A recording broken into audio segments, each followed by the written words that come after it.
Far beyond our Milky Way, about 24 million light-years away, two tiny galaxies are locked in a cosmic dance. They're called NGC 4490 and NGC 4485, a pair of dwarf galaxies in the constellation Canes Venatici, the hunting dogs.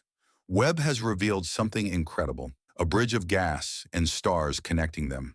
Evidence that these galaxies collided about 200 million years ago. When they swept past each other, gravity ripped gas from one galaxy to the other, creating powerful bursts of new star formation. Those bright blue regions you see.